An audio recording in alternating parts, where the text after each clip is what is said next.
I blame Newsham for the fact that I'm like low MMR right now. This guy just holds me down.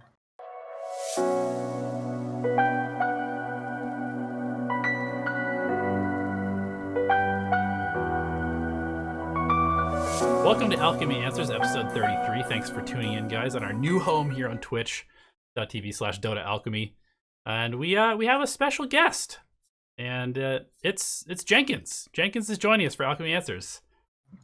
Glad to be back. Wait, who's this third guy? That's Elevated. That's Elevated Alchemy. We got the... I have the wrong overlay. I'm going to have to do this over again. No, I'm just kidding. Welcome to the show, Newsham. How are you today? Man. I'm good. So, all right, that's it for this week's episode. Yep. Thank you so much. All right, we have some questions, some solid questions. We have some from the Dota Alchemy official supporters, and we have some from myself. Donnie's supposed to prepare some questions. Did you prepare any questions, Donnie? How's your preparation for this? My preparation was not great, but I do have some questions. Okay, good. I guess we'll start with mine. Mine are like in sequence. It's like kind of cheating because I kind of know you. The first thing that I want to get out of the way, you could probably guess what I'm going to ask you about. I know you're bored of talking about this, but people that are probably going to listen to this and click on this are probably going to be interested in this. What do you think about EternalEnvy, that whole situation? Like, what do you think of him as a teammate? Because I know your opinion on him is different from what a lot of people would think it is. So, I think his social skills are like pretty poor, and that's probably why a lot of people think so poorly of him. Mm-hmm. So I don't blame people for having that like public image of him. But within a team, I thought he was a good teammate. Like he gave a pretty good I don't explain it. When I got kicked, he was really good at handling it. Everyone else was really quiet. They weren't upfront about it, and I'd way rather people just be, blunt, so I can move on with my life if I'm getting kicked. Yeah. I learned a lot from him too. He's a pretty good leader. I'd say he was more of the captain than Mike, probably. I don't know if that's a bad thing to say, but yeah. So I don't know. I think he gets more of a negative rep on social media and whatnot than he probably deserves. But I mean, I can see why. What he did is bad. I'm not gonna act like I'm not a little upset over what happened, but I learned a lot from it. So it's not like he was the best team I've been on. So yeah, I don't know. I wanted to ask you to that point, since we're kind of talking about the your time on TeamTeam this year. There's also been a lot of discussion recently about just the tier 2, tier 3 scene in general and the health of it and where it's going. And so I wanted to just kind of ask you, as somebody who is in that area of the Dota space, what your perception of the workload of actually trying to make it. How hard is it to actually support yourself when you're trying to break into the upper echelons of Dota? If it wasn't for having people supporting me, I couldn't do it. And I don't even mean fans. I appreciate fans, obviously, but I just mean in terms of living conditions. My parents letting me live there, rent free for a long time. I did move out for a while for Leviathan, but tier 2, tier 3 Dota, I wouldn't even say tier 2, tier 2 NA and tier 3 Dota overall is almost impossible to actually live and sustain without getting a job or some sort of income or having someone support you. I think it's actually impossible. I don't know. It's really rough because you have to play a certain amount of hours to beat these players, like me or Mike, who are putting in 8 hours a day. But where's the money coming from? How do you pay rent? How do you eat food? How do you literally be alive? That's what I'm saying. The thing I used to always say to people when they're like, "Oh, well, how much do I have to play?" It's well, for every hour you're not playing, there's someone like IX Mike playing for 4 more hours than you every day. So can you be better than him? And if you can't, then the answer is don't play Dota. Don't try to be competitive. Don't waste your time. It's actually not worth it. It's just rough. So that's my honest opinion. I think it's not really worth it. I don't know. But you probably wouldn't trade it regardless, because I wouldn't trade it. The experience was great, right? But yeah. I had my path kind of paved for me. My brother played esports when he was younger in Warcraft 3 and stuff. So my parents were understanding of it. They understood gaming. And there's times I got yelled at or whatever for playing too much or not helping around the house or something random like that, like any other parent. But the point is I know most people's parents don't understand gaming, but mine obviously did because they saw, him earn money from random other games. So it was much easier for me. So I can only imagine for most people, it's just not worth it. Do you think it helped that your older brother John was like so good at World of Warcraft that he basically was able to get a job at Blizzard, just being like really good at the game, and all the time that he invested gaming, your parents saw that essentially translated into this like that extremely successful career. Yeah, it's actually like they don't understand it, but they would like ask me, like, just be honest. It's like, is it going good? And I'd be honest, like sometimes not going so good. Like my teams are trash, we're just losing. They'd be like, all right, maybe you want to consider getting a job. And it's like, ugh. Was it worse before that? Did your like before John got that job? Were your parents less understanding of it? Yeah. Because like he stopped playing competitive for a while. He played like StarCraft 2 and Warcraft 3, but there was like a lull in between him getting his job at Blizzard, where like basically they weren't sure if esports was a thing, because it's not like they're not like on Twitch like, oh, I wonder what Recful and Soda Pop and all these streamers are. They don't know what's going on Twitch or Dota or any of that. They're just like, they go by what we tell them. So when they see, he's not making money and he's just sitting around playing WoW all day, they don't know what that means. Same with me playing Dota. They see the same thing. They see a kid sitting on a computer. Right. They don't know if it's Dota or WoW. They just see me and they're like, yo, are you gonna make money, or like, what are you doing with your life? So I guess I have a follow-up question to that. Number one, does that like psychologically affect you when you're playing? I guess back then when your parents weren't as supportive, like when they didn't does the fact that they don't understand it and they just see you as a kid sitting in front of a computer, does that ever affect you? And if so, like how do you get past that? Earlier on, it affected me more. Like everything affected me more. Like viewers, all that stuff. Like in the middle of the game, like when I'm about to win, I'd start to choke because I'm thinking to myself, "Oh my god, I'm finally gonna do it!" Like all these random weird thoughts that like aren't related to the game. It's like I don't think about the lanes. I don't think about pushing. I just like I'm getting really excited that I'm about to win the game, and then like you get overzealous. You're trying to kill throne, and then you die and stuff like that. Like all these random factors that just shouldn't be there, compared to like later on with like say Team Leviathan, we're all living together and we're like there's no stress. We're just playing Dota in a house. It's drastically different. There's like a lot of pressure on you. Yeah, it's crazy just how, I don't know, Jenkins and I have talked about this a lot recently. I'm sure you guys probably have as well, because you guys talk about Dota all the time, but we've been more and more convinced that mechanics and that kind of stuff is like almost irrelevant like after a certain point, and it's basically all about your mentality and your ability to just like stay focused through like bad situations and outside distractions and stuff like that. And that's basically what determines whether you're successful. It's actually Newsham that kind of like hammered that in for me. I remember you wrote me like one long message like a couple weeks ago, essentially saying something along those lines, and I was already kind of thinking in that direction just because of how I was like spamming heroes and pubbing. Wait, was that the one where I said like after playing with better players, I can confidently tell you that? Like, yeah, exactly. Like the difference between me and Snake King or me and Brax or something like that is that they're in the right place on the map at the right time. Like they're thinking of like they're thinking about the right things. Yeah. The general game, like they're just thinking about different things that I'm thinking about. Because for a long time, I would think like mechanics mattered a lot. Like you needed to be good at last hitting, you needed to be good at pressing your spells. But I don't know. Maybe you could sum up kind of what you told me. It's a lot like any other game, really. Like the thing I said to Jenkins was I compared it to Counter-Strike, where like a lot of players think, or rather the spectators think that these players are like amazing at like say their reaction speed or something, which I would say is also like mechanics. And it's a lot less that. It's more like anticipation, right? Like if you're anticipating what's going to happen in the game and you're in the right place on the map, then like using something like, I don't know, a 4-man Sand King stun, it's just bound to happen. Like those kind of plays only exist because you're doing other parts of the game, right? So kind of like that. Kind of like the way that I was, at least from my like really shitty understanding of Counter-Strike, the way that I like internalized that when you said that to me was like, I know that in Counter-Strike there are certain like peak spots that you look, right, where you know that if somebody's going a specific way on the map to get to one of the objectives, like you peak there, and if somebody follows that path, like you can just shoot 12 seconds in, and if somebody's running at full speed, if you like hold the right angle, you half the work is done for you. All you have to do is point and click like a tiny bit different, you know, like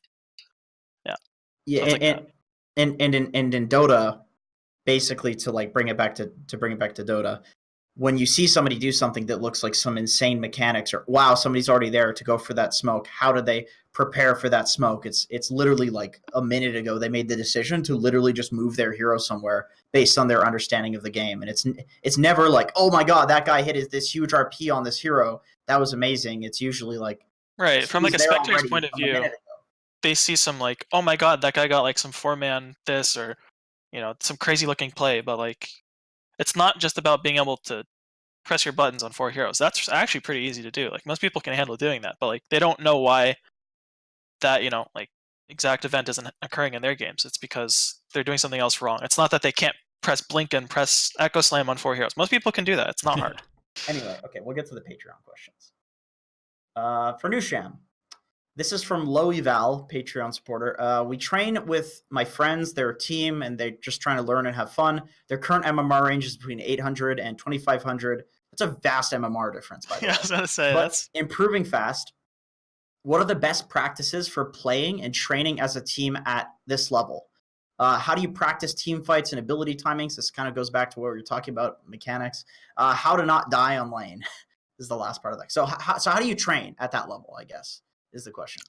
I'm trying to apply it to like what we've done for practice, so it's gonna be a little harder. But 2v2ing was really nice. Playing lane practice against your own teammates, like you get your 3 and your 4 playing against the 1 and the 2. You just pick some matchup you guys were having a rough time versus. And even if like, say at your level, right, you might not do it perfect, but like just playing against each other, you're gonna see what your teammates' weaknesses are, and you're gonna see what they're good at, and like just communicate that. Don't try to hide anything, because it's like it's your teammates. You have no reason to be like, for example, if someone's doing something and you're like, that's really annoying, chances are it's really good. So let them know and they'll keep doing it, or like do it better. Or if you're like, that was really easy to lane against you, be like, hey, why don't you go pull? Or why don't you block this camp? Or, like, why is your positioning so bad? Something like that, right?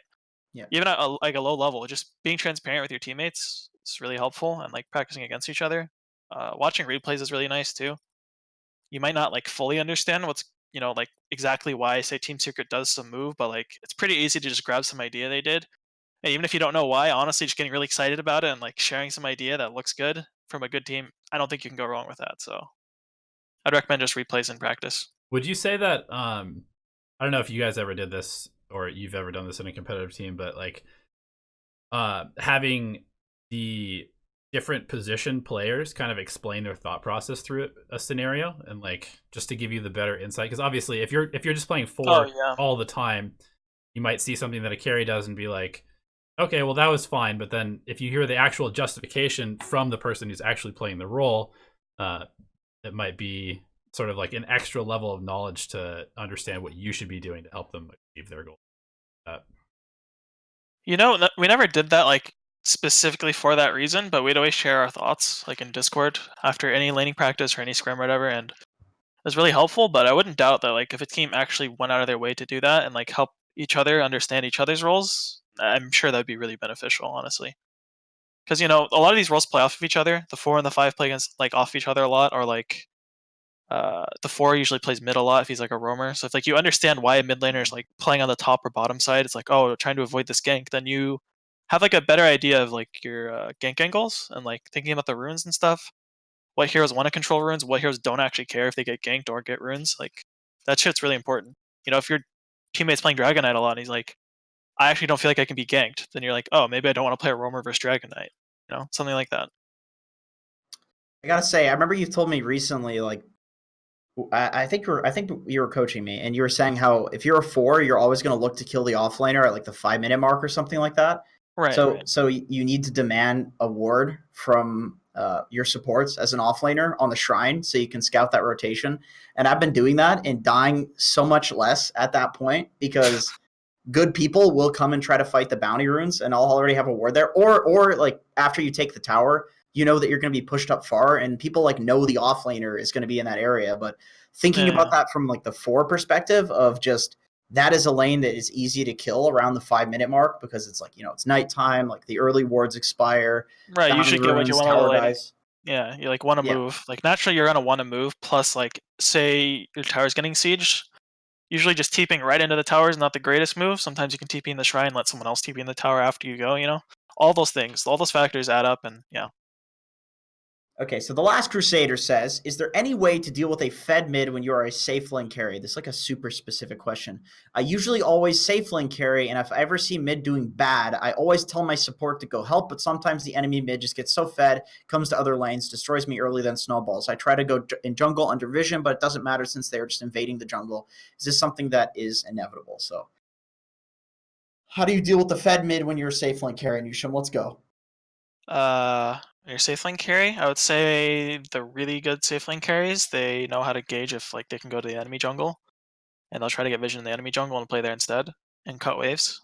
Depends on what point in the game you're talking about. If it's like in the early mid game, like 8-minute mark, then chances are you're just going to be going to the offlane. It's a little awkward if the tower's not dead, but you're going to be trying to get that tower, like cutting waves, pulling to camps, just farming the wave in front of your tower, stuff like that. But if it's in like the mid game, usually you just try to push waves as like carefully as possible and just get to the enemy jungle. Like you want to get to the spots they're not playing in, because if they're playing in, say your jungle, a lot of people have this like misconception, especially at like the lower levels, that like the safe lane is safe. It's not actually that safe. It's really not, especially the jungle. Your own jungle is not actually your jungle once they're like ahead. They're just going to take over it, and that's like the last place you want to be. Yeah, you basically want to become the offlaner at a certain point. That almost always seems to be the play in games where the safe laner becomes the offlaner, and then the offlaner runs to the safe lane and is like, I'm fucking tanky. And you just stand there, and they try to take your tower for 10 minutes. Right. And then eventually they probably kill you and get it, but in that time, you're getting like a lot of farm. Yeah, the best part about playing in the enemy jungle, too, is like if they do come bring like, say, 3 heroes to kill you, they're teeping away from your side of the map to their side of the map. So now they're losing a lot of pressure on your side of the map. So chances are, your supports can now go walk in and deward your jungle. They can go get wards, and you can maybe start playing there soon. Stuff like that. Those opportunities don't present themselves if you keep running into a wall in front of your own base. If you run to the enemy base, well, not actual base, but like their jungle, then all these opportunities will start to happen that you'll notice. Yeah. If you're Jenkins, you actually go into their base and you just sit there. That's true. Nature's prophet and attack their towers. Oh, I do that sometimes. Yeah. I realized that I was going. Tomato actually convinced me of this when I was playing in a game with him. He's like, I was putting wards all in their base, and he's just like, dude, I need shrine vision or something like that. And it made me have this realization that as nature's, I was going a little too ham with the ridiculous wards. Yeah. But I had like 3 wards like around their base, around the tier 3s, and then 1 right by their fountain. It's like, all right, we see their whole base, but we don't see them if they're anywhere else on the map. That's kind of questionable. Anyway. Okay, I have a question for you. This is not from Patreon people, supporters, or chat or anything. This is just a question that we get asked a lot, and I want you to settle this as like a good support, as a good 4. Do 4s ever buy wards? Should 4s ever buy wards? Should they place wards? Like, what's going on with warding as 4s? Because I hear people in the low-rated brackets, like 5 rolls, complain all the time. Oh, my 4s don't help me with wards and sentries. Like, what do you think about that? I think the ratio should be like 9-1. Like, actually, I think the 4 should literally buy like, say the 5 bought like 20 wards. I think the 4 should only have bought like 2 to 4 max. I think 4 is literally max. Like, I actually think it's bad. There are going to be some games where there's like 2 4.5s. It's going to be really awkward. I don't know how to like really explain that well. Like Shaker Shaman or something like that. Ogre. Yeah. And I mean, usually if you have that draft, that's bad anyway, right? But like in a competitive game, you've seen it. Like, Disruptor Rubik, right? Like, who knows? Maybe Ags on Disruptor is the way to go. The Rubik's not having a good game. It's hard to really make that like decision unless you're really experienced, right? And that's just like adapting at high level play. But on like a very basic level, the 4 usually will buy wards somewhere in the earlier parts of the game. And it's usually because they're running around doing a lot, especially if they're doing well. You should definitely buy a ward or 2 to help out. It's because naturally when you're going to make these plays, you want a ward, right? So like, I talked to you about that shrine movement, right? Where you TP in. If you don't have a ward in the safe lane, chances are when you TP, you want to have a ward to either place mid or like somewhere on the enemy safe lane, stuff like that, or like the offlane. As the 4 TPing into the 4, on the 5-minute shrine movement. The reason why most 4s would want a ward is if they want to make like some sort of smoke rotation, right? And if they see it, because chances are they're stronger, it's easier to see plays when you're the one dictating the move. So if like I'm Earth Spirit and I'm 6, and I see that everyone else on the map's like 5, 6, like I'm really strong right now, right? So like I want to force a fight really bad. So like if I call my team, come here, we're gonna smoke on the shrine and go to the enemy jungle. If we don't have a ward for that play, it's really awkward to just walk in at nighttime. Like, it's really, really awkward. So like if you're not either smoking to a ward already placed, which I don't know what 5 role is placing a ward in their jungle place that it early. at Yeah, 5 minutes. I feel like that's unreasonable expectations, but hey. I think most 5s from what I've seen go between like 5 to 7 minutes, like after the bounties or earliest on the bounty spawn, Right. they'll go ward. If they're That's carries what I'm saying is like the 4 could also do that. So usually the time I buy wards personally is like if I know something big's about to happen and I know we need vision for it, and it's unreasonable for me to just be like, hey, buy this ward right now. Like say I'm spawning in like 5 seconds and I see my team fighting on a shrine at like 40 minutes. Like this is pretty late, right? If I see that there's a fight going down on my shrine and like people are hiding in like these random crevasses like near cliffs, I'm just gonna TP in with a ward and immediately place it because I know that ward could literally change the game. Like you'll see some Sand King hiding trying to epi, and I just silence him on Earthspeed. He looks like an idiot, right? Right. It's like completely different.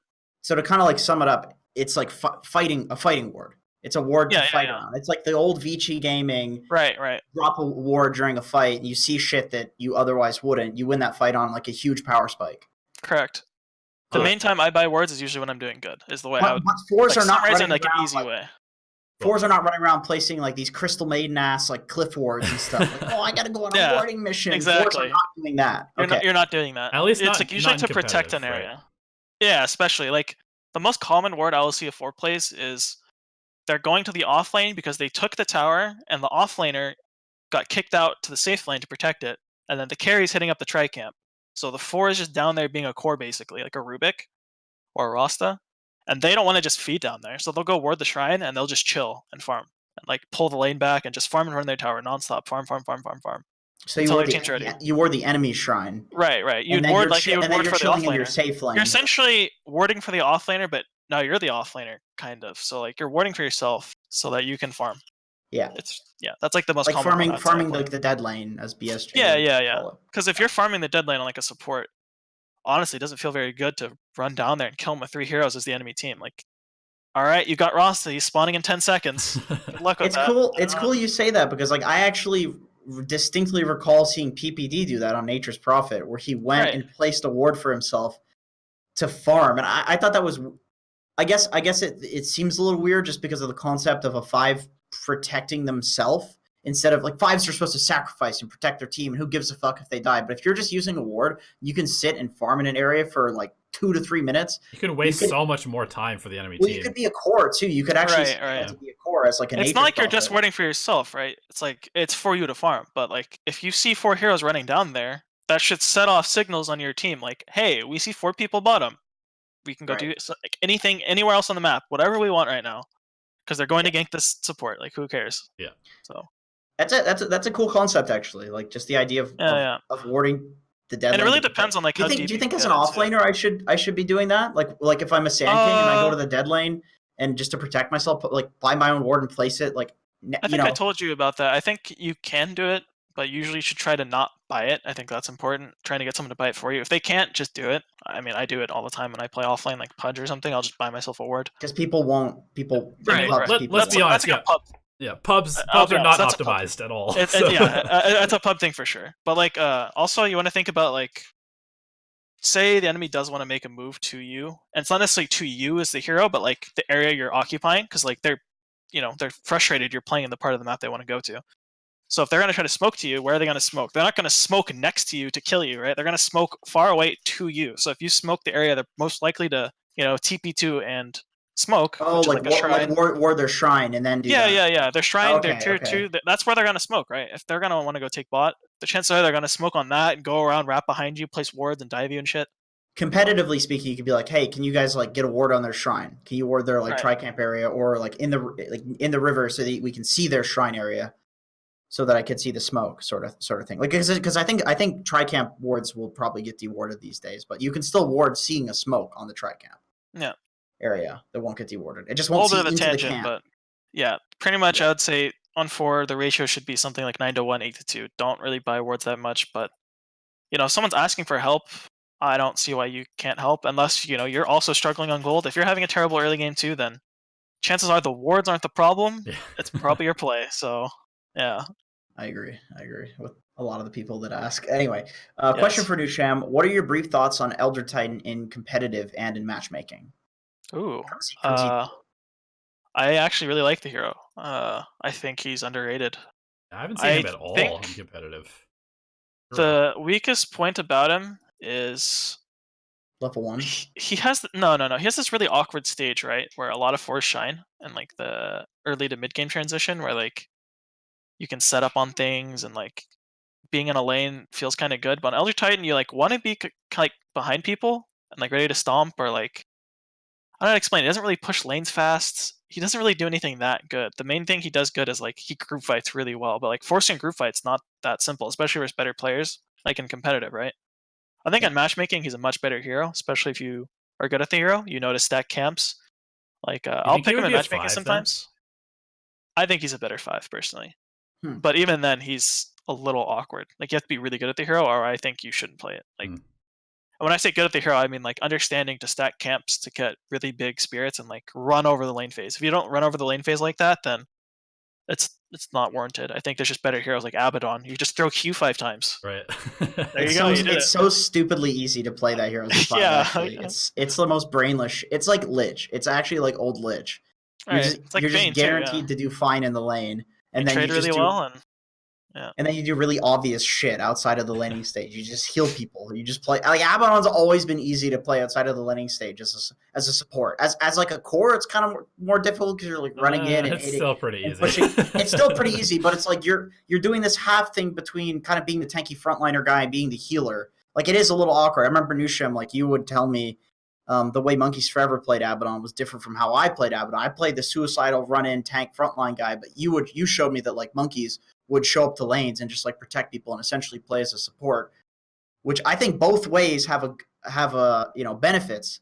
So it's like choosing between those is difficult. As a support, you literally just sit behind people and bubble them whenever they get stunned or silenced, and you win the game. Right, that's what I'm saying. You can have Oracle just go press Q on someone and right-click them a lot because they right-click fast. Or you can have Elder Titan running around and like there's all these weird niche things you have to do, like stack a specific camp, and like what if they just block your camp and you're just standing there? It's like I guess I'll hit them for an extra 16 damage from 2 spirits. Like I don't know. It's really awkward. It's a rough life for Elder Titan, honestly. I think that hero's garbage. I think the fact that he's so weak at level 1. I think he's mid tier, and I think he's like bottom of the top tier if you know what you're doing with him and like you have a very good idea. Like for example, I play him a lot and he's really good with like Dragon Knight. He's a guy who stunned someone. Everyone wants to go help the guy who stunned. Dragon Knight's really tanky. Everyone's clumped up around him. You get some big stomp, big ult. People are dying because of the aura and stuff like that. Like you're gonna force group fights with Dragon Knight, right? But, so when you say like that, I don't know. When you say bottom of top tier, do you mean is there a tier above top tier, like super tier? I'd say so. There's like S. Okay. People say S tier in like other video games. Who's S tier for you right now? For what role? 4? 4. For 4. Earthshaker, Earth Spirit, Rubik, Grimstroke might be there. I'm not too sure. Let me think. I don't have like a list open right now, but I'd say like those are probably. You just listed off like the most useless pub supports. Like, I always have these people being useless on my team. Rasta. Sorry. There you go. Rasta. Yeah. He's great. Okay. One final question from the Patreon supporters, and then I have a final question unless Donnie has anything else. Alametry says, how do you go about being an effective position 4 when your team is content with inactivity and you can't coax them into pushing lanes or going after any objectives? So basically when your team doesn't want to do shit, what do you do as a 4? Especially, I'm going to add a little caveat, especially as an aggressive hero who thrives off of kills like Sky or Earth. Oh, man. Sky, I don't think the hero's very good to begin with. And there's a reason for this. I'm about to pretty much explain it. I think if you're not good at like flash farming creeps, like Earthshaker, Earth Spirit, a lot of these heroes can actually kill creeps really fast, right? So like when you don't have anything to do because your team isn't doing anything, usually the best move is to actually just suicide push lanes. Like you actually just walk down a lane and you get them to run at you and you will die. Like you actually are going to die. You have to accept that. Especially like Lashrak. Like people used to always meme about like Jimmy, Demon. Unless you'd actually just suicide down lanes, and like it's good. It's unironically really good. It helps the map a lot. And this isn't just if your team isn't doing anything. Like it's actually just good pretty much all the time. Like you push so fast that like they're gonna have to react to you, and that's a lot of pressure to deal with. On other heroes like Sky though, I don't know what to do. I guess you just camp your teammates and hope for the best. Have like a really good laning phase and then be a core yourself. Like have some null talismans and Kaya. I think that's your only option really. Just counter gank basically. Yeah, it's pretty much run around the map and try to kill people when you're strong, and then when you're not strong, because they're starting to farm up, you probably just hope for the best. I don't know. Yeah, makes sense. So that's about it. There's not much. There's no secret to it, really. I actually missed a question, but I can answer this one. This is a Necrophos question. Soul says tips for itemization. When do you go phase? When do you go treads? I basically think that you should just default to treads. If you don't know, it's a good item, gives them lots of effective HP. Phase boots are good if you need to like reposition yourself to get Reaper Scythe against heroes that do a lot of physical damage.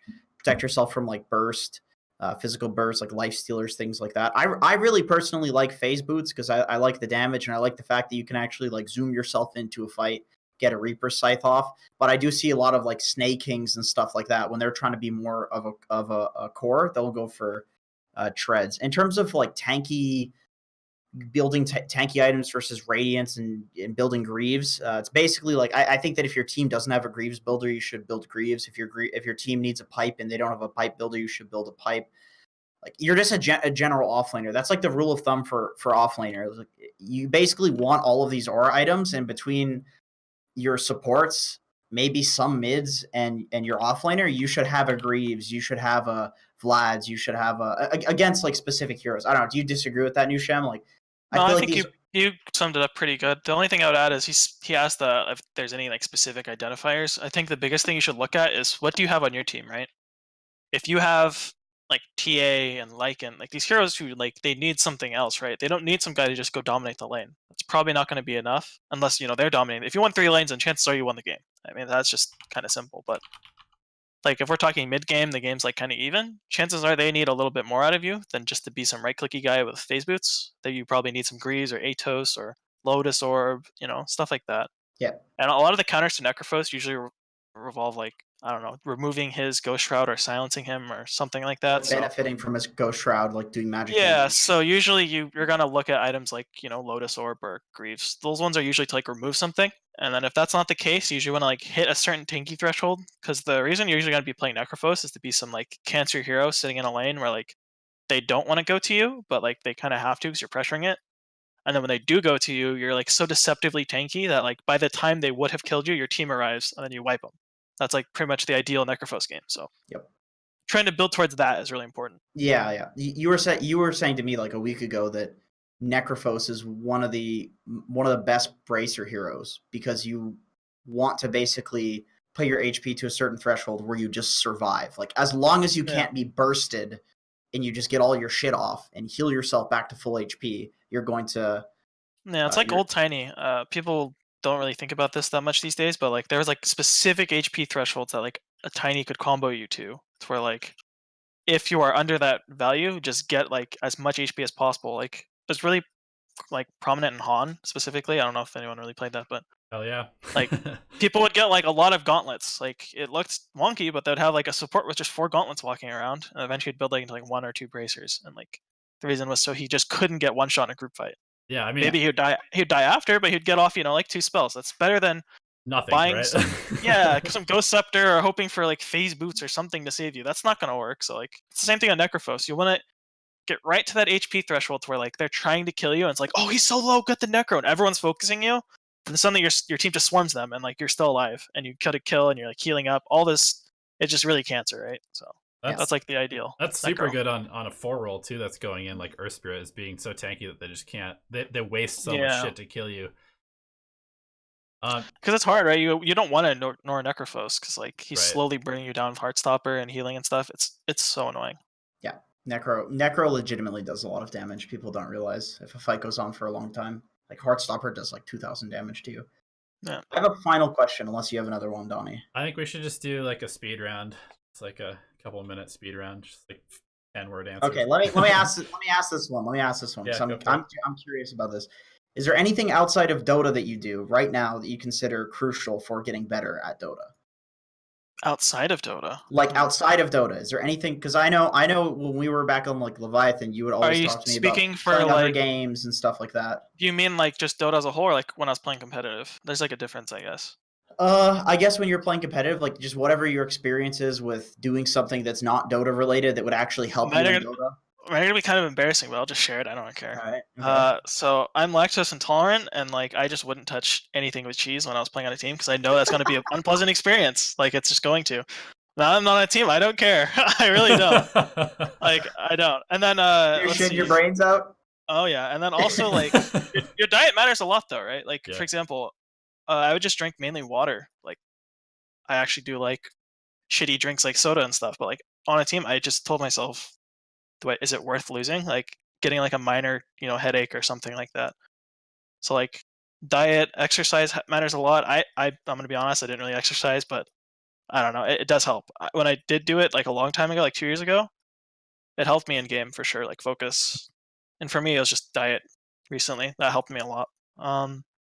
Playing other games does help with certain things. You have to like understand what you're good and bad at though. So like if you're bad at mechanics, doing something that would help that is definitely beneficial. Like playing a lot of Dota. Let's say you're yeah, well that definitely helps too, right? There's no way that doesn't help. Like let's say you don't want to play Dota all day, but you want to do something that's like kind of productive towards Dota. If your mouse accuracy is crap, just go play some like, FPS game or practice like there's random websites too, like Aim Booster, I think it's called or something. Stuff like that. Like I know for me personally, like being more patient with my spells and having like a better understanding of like how being patient can turn around into some crazy play or like kill someone at the last second, stuff like that. Like these really specific timings. I played WoW Arena because that game's like honestly pretty much a group fight, like a Dota group fight, like nonstop for like 15 minutes. You have to communicate really well. Like it helped my communication a lot in Dota as well, like being kind of robotic in the way I talk instead of saying like loose terms like go on her, go on she, or I'd be kind of nerdy about Get this like, guy. Get this guy. It'd be like, I have fissure up in 5 seconds. Like, very specific, straight to the point, right? But, like, you'll be in pubs and some guy will be like, can we go on her? Everyone on the map has this question mark, like, who's her? Like, PA? Drill Ranger? Where am I going? Like, your girlfriend? Where is this? Where's this happening? Who is she? Like, getting those habits aren't always going to just come from Dota. So, I think it is pretty beneficial to play other things. But, there's a limit, too. If you're playing WoW all day and you go to Dota, you can't expect to be good. So... Cool. All right. Well, thanks for joining us, Newsham. You want No problem. No, that was a really dope episode. Some good questions, really good answers. You want to tell people where they can find you so that you can? Yeah, you can follow me over on Twitch at jnewsham or on Twitter at newshamdota. I stream a lot lately, so no team there. So I'm just chilling playing Dota these days. Oh, one last question: Are you gonna put together a stack for TI qualifiers? I have no idea. The NA pool is pretty subpar. People either like don't like each other and refuse to play with this guy and that, or which guy? Which guy are you talking about? Who do people refuse to play? Obviously, Jenkins. It's either that or like people think they're better than they are, and then like they just don't practice. Or there's a lot of not that many people worth the time investment. So I don't know. We'll see. Well, I heard South America sucks as a region, so you could always go there. Usually doesn't work out so hot for people to do that, it seems. I think get DQ'd or lose embarrassingly, so I don't know if I want to be a cuck. That's a great place to go for a good cucking, isn't it? It is, yeah. I'm itching for a good cucking. Time to go to SA. All right, on that note, thanks for joining us. Thanks for tuning in, everybody. We'll see you on Thursday for replay review. And shout out to Newsham for being a good sport and being friends with Jenkins, even though it's a fucking burden at times. Hello everyone, and thank you for watching the video. We genuinely appreciate your time and attention spent with us here on the YouTube channel.